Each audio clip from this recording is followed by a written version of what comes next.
You're trapped. You can't move. You're lying between two wooden boats, your arms, legs, and head sticking out. The sun is beating down on you. Flies are buzzing all around. You feel something crawling on your skin, but you can't brush it off. You try to scream, but no one's coming to help.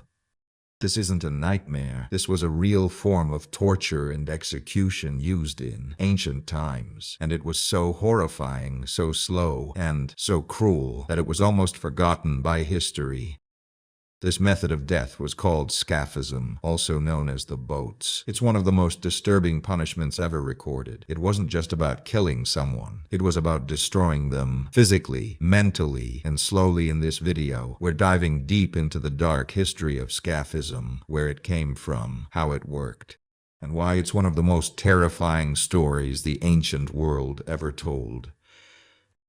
To understand how something as horrifying as Scaphism came to be, we need to go back, way back, to the powerful empire of ancient Persia.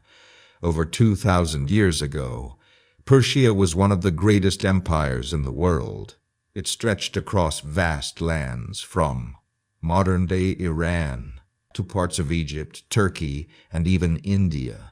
The Persian kings were mighty, feared, and respected, but they also ruled with an iron fist. Justice in the Persian Empire could be brutal. Loyalty was everything, and betrayal, that was unforgivable. They believed that the worst crimes deserved the worst punishments. This wasn't just about keeping order, it was about sending a message. If you dared to betray the empire or disrespect the king, you wouldn't just be killed. You would suffer, slowly, publicly. That's where Scaphism comes in. It wasn't for ordinary criminals. It was reserved for traitors, those the empire wanted to make an example of. Scaphism didn't happen by accident. It was designed on purpose to be slow, painful, and unforgettable. But why would anyone create such a method of execution? In ancient Persia, power meant fear. The kings believed that to keep control over millions of people, they had to do more than just punish crime. They had to terrify anyone who even thought about betraying them. So they invented a punishment that would break a person completely. Not just kill them, but strip away their dignity, turn their body into a feast for insects, and make their death a warning for everyone who saw it. This wasn't a quick sword to the neck. It wasn't even torture in a dark room. It was a performance, a cruel public show where the victim became a living example of what happens when you cross the empire. Scaphism was meant to do one thing: destroy hope. The message was clear. If you betray us, we won't just end your life. We'll erase your soul, piece by piece. And in the next part, you'll see how that slow destruction began, with two simple wooden boats.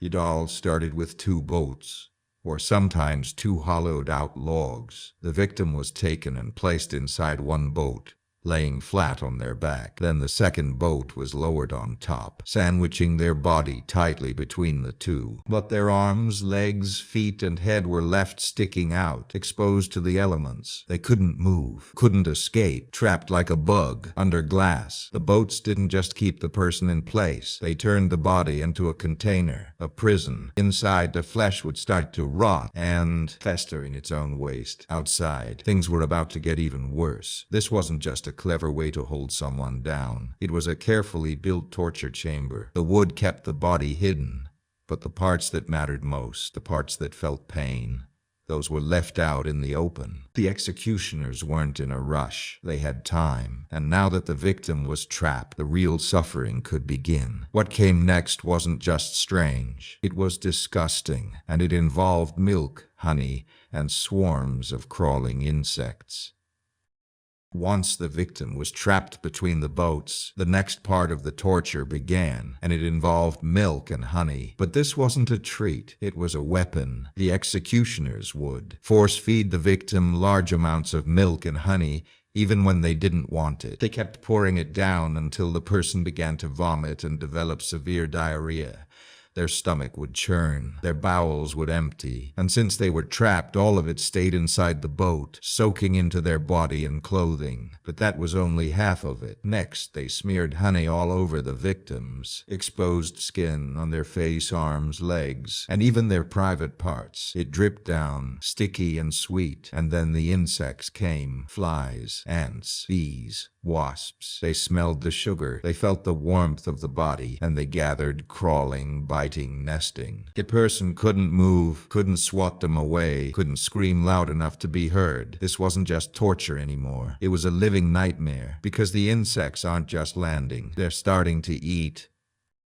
At first, the insects just landed, crawling over the sticky honey, buzzing around the victim's eyes, lips, and ears. It was unbearable, but it was only the beginning. Soon, they started to bite. Flies laid eggs in the soft flesh, around the eyes, the mouth, under the skin. Ants and beetles crawled into any opening they could find. Larvae hatched, and the person could feel them moving inside their own body. Imagine feeling something wriggling under your skin and not being able to do anything about it. The honey and filth made it worse. The body became a feeding ground. Insects didn't just crawl, they chewed, dug, and nested. Wounds opened, skin broke, flesh began to rot while the person was still alive. The pain never stopped. The itching, the stinging, the burning, it was endless. And because of the milk and honey they were still being fed, the person kept soiling themselves, attracting even more bugs. The body turned into a living ecosystem, a slow, painful decay in full view. And the worst part, the victim was still conscious, feeling every second.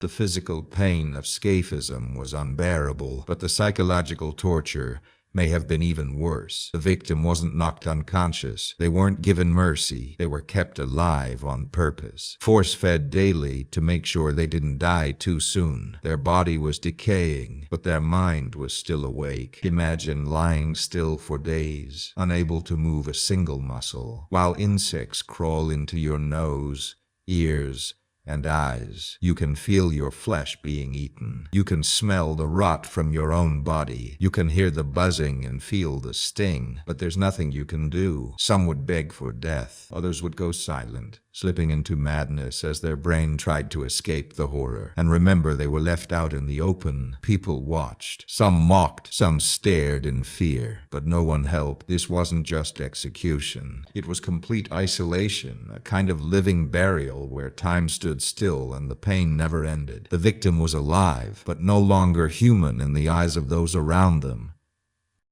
Most people think torture leads to a quick death, but with Scaphism, that was the opposite of the goal. The victim wasn't supposed to die in a few hours.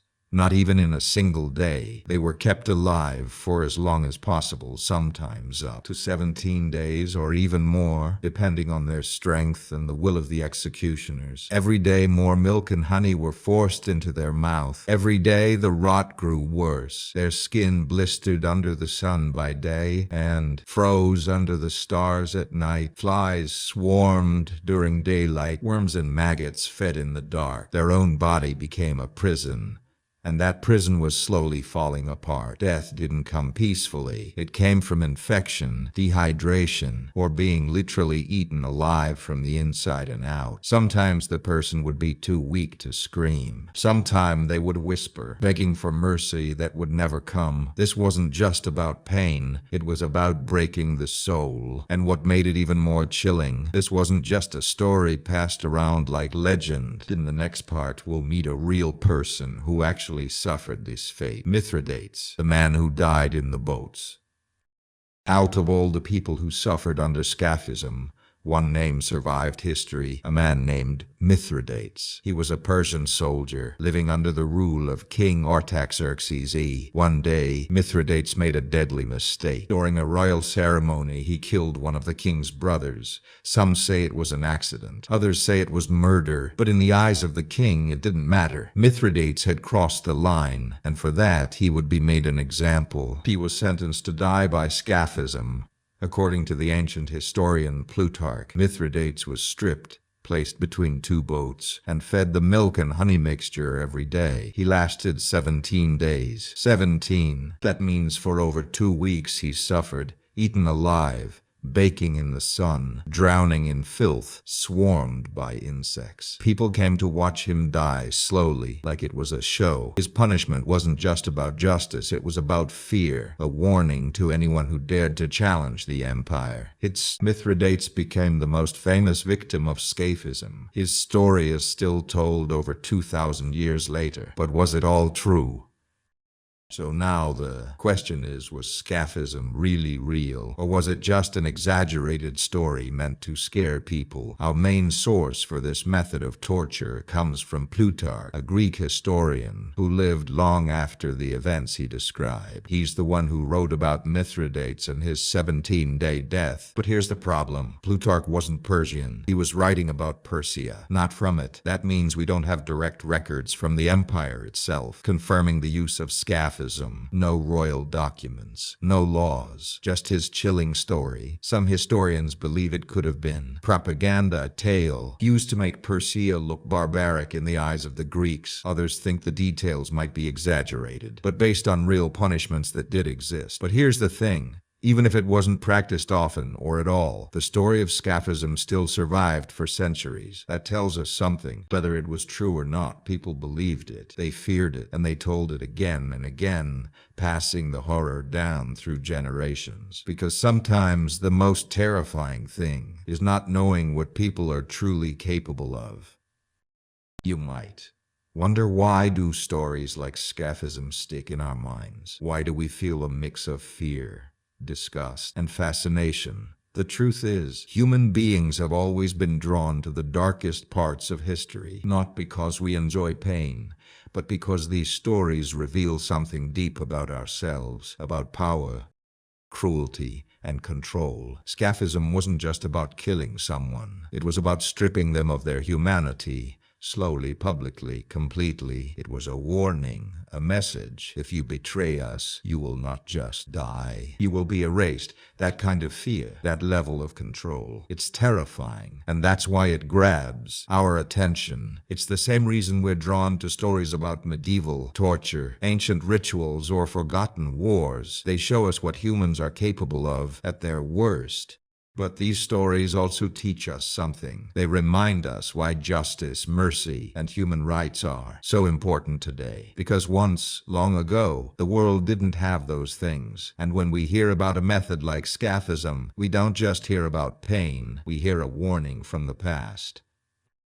Scaphism might be one of the most horrifying punishments ever imagined. But as we reach the end of this story, we have to ask ourselves, why does it still matter? This isn't just a tale of ancient cruelty. It's a reflection of how far people will go to hold power, to spread fear, and to destroy anyone who dares to resist. It shows us what happens when justice becomes vengeance, when punishment becomes performance. Whether Scaphism happened exactly as described, or whether it grew into myth over time, message is the same. The unchecked power can lead to unthinkable acts, but the fact that we talk about it now, centuries later, means something. It means we remember, we look back, and we choose to be better. Because behind every brutal method, behind every twisted invention of pain, there was a human life. A person with thoughts, memories, and love, once turned into a lesson through suffering. Today, we tell these stories not to glorify them, but to learn from them, to remind ourselves what we've escaped, and what we must never return to. So if this story disturbed you, good. That means you're human, and sometimes remembering the worst of our past is what helps protect the best of our future.